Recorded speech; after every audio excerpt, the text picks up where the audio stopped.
right. We'll just start off. Good to be 1-0.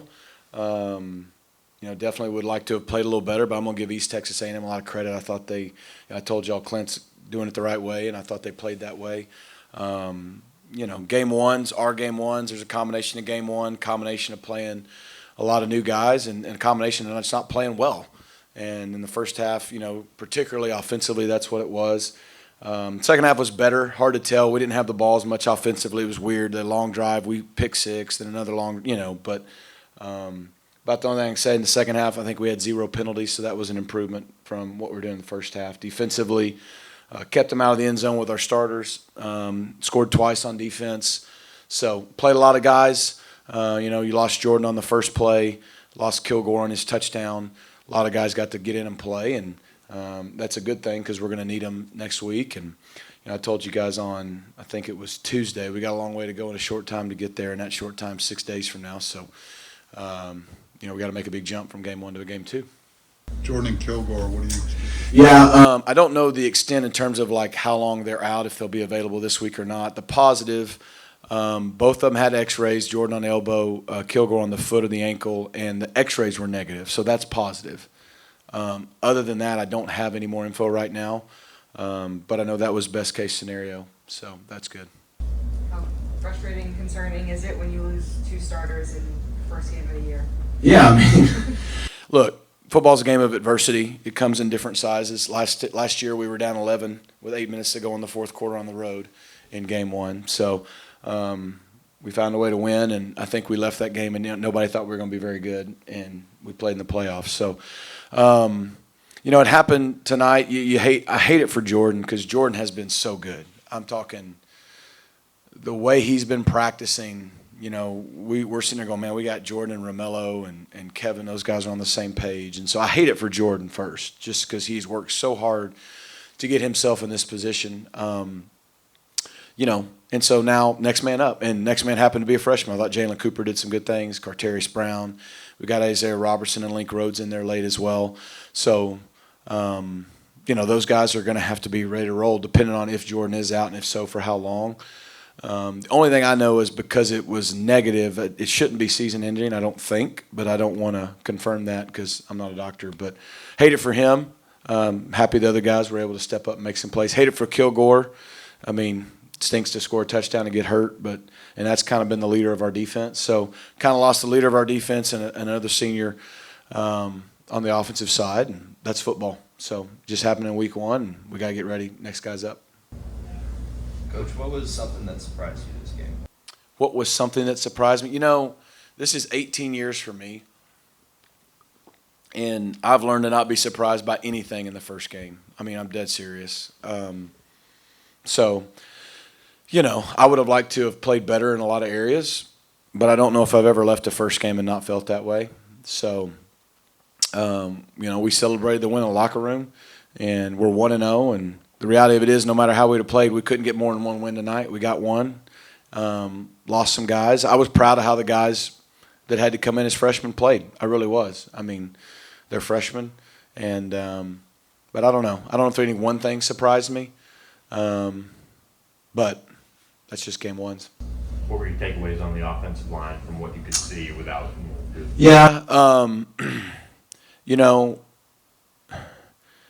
We obviously ran the ball well early, and then we had a couple holding calls that killed some drives.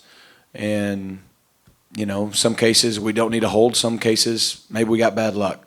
But we've got to be better, in terms of that because a holding call kills most drives.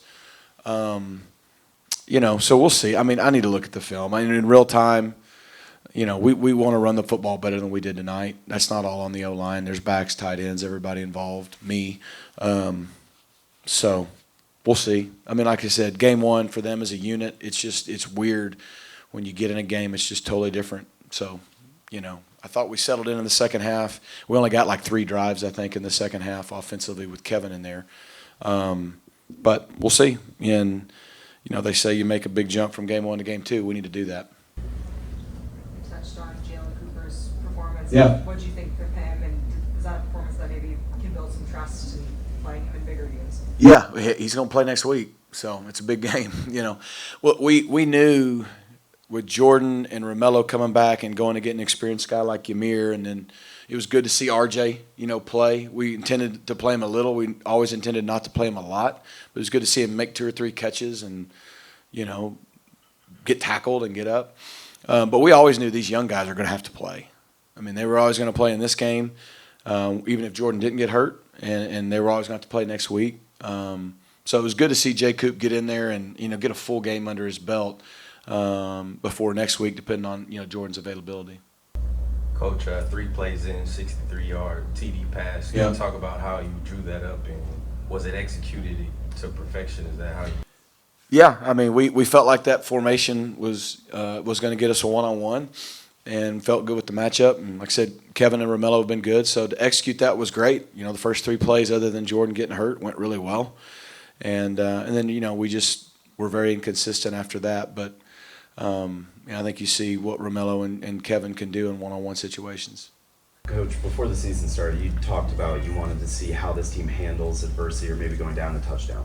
You never went down, but do you think in the certain spots where your team did face adversity, those moments could help you moving forward? Oh, yeah, they're going to help us. I mean, look, this was game 1 for this team. Like, this team has never played together till tonight. This was game 1. And so we were always going to learn a lot about ourselves. We were going to learn a lot about how we respond, good and bad. Yeah, I mean, we got a lot of work to do in terms of not just the score or the cleanliness or how it looks, just coming together and playing together. And you can only do that by playing. So we have to play through that, and we have to find ways to keep winning as we do that. So, no, I was proud that we responded when maybe the offense wasn't playing well, or they would go on some long drives. We'd keep them out of the end zone on defense. We scored twice on defense. We responded. I think we had 8 penalties in the first half. Probably 4 or 5 were very legitimate. We've never had a kid flip in the end zone on a touchdown here. It's inexcusable. It's not what we do. We jumped off sides, I think, on the first drive on defense. And like I said, we had some holding penalties that hurt us. They cleaned that up in the second half. So hopefully that'll become the norm for this team. Yeah. You mentioned the disappointment in losing Alex Kilgore, and that comes on the heels of the graduation of 2 guys who played an awful lot of football for you.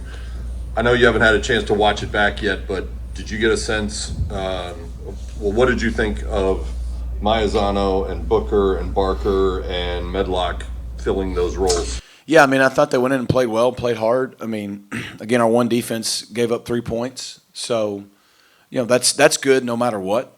So those guys did a nice job. I think they did spit a few runs in the second half on us that I don't know why without watching it back. So, we felt like Brandon Booker's had a really good camp, young player that we feel like is going to be good, just like, Jalen Cooper and some of those other receivers. Time gets here quicker sometimes than you expect. Brandon Maizano's been here a long time.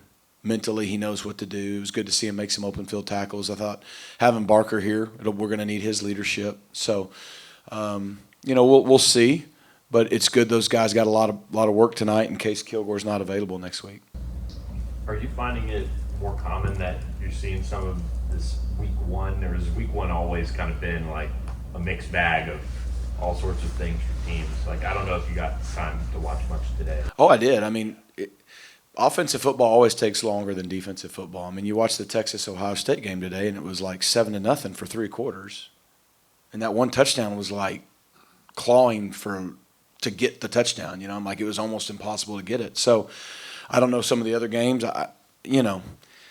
It's not an excuse. It just is what it is. So I don't know if I'm surprised. I did feel like we had a good week. I felt like we were in a good position. They did a nice – again, we come out and score, and then we're running the ball, but then we're going backwards, holding penalties, going backwards. And they're doing a nice job of starting to – after that first drive, they weren't going to let us run by them again. So 2 safeties, everybody back, and you have to efficiently execute the intermediate passing game, run the football, and you can't have, 2nd and 20s and those kind of things to do that. So those are the things that hopefully we'll get more efficient with. Yeah, Coach, I'm curious your thoughts on Kevin's performance now moving, coming off of a full offseason being the starter. How do you think he did, and what do you think he needs to work on to move forward? Yeah, I thought Kevin had one bad play in the night. It was an interception in the end zone, and it was also a really bad route. So it was a team effort on that by those two senior and Kevin's a junior. But we had a route that should have been a fairly automatic touchdown, and we need to run a little bit better route, and we need to throw the ball a little bit harder out in front, and we don't do either one, and it's interception. You don't expect that, from your starting quarterback and your senior wide receiver. Can't have that in the red zone. Other than that, he was 22 of 30. He loses one of his top 2 targets on the first play. So he's playing with a lot of guys that have never played college football. The sack fumble wasn't on him. We had we got beat on the inside and had a bust and got hit in the back. So, those are the 2 plays that people are going to stand out. Thought he was fine. We got to be better as a unit. So I have 0 concerns about Kevin. Talked during camp about the benefit Kevin has knowing that the job was his coming into this season.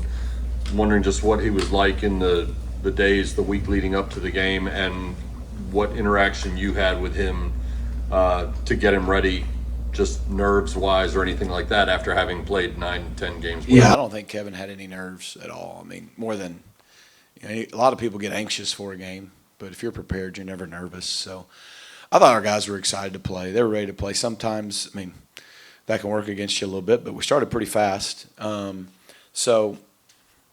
We prepared like we always do. That's the one thing we do. We're going to do what we do, and we're going to be consistent in how we prepare. And when we play good, we're going to come back and do the same thing. When we play poor, we're going to come back and do the same thing. Now, we got to have just as much urgency when we win and play well as we do when we win, don't play well, or maybe don't win.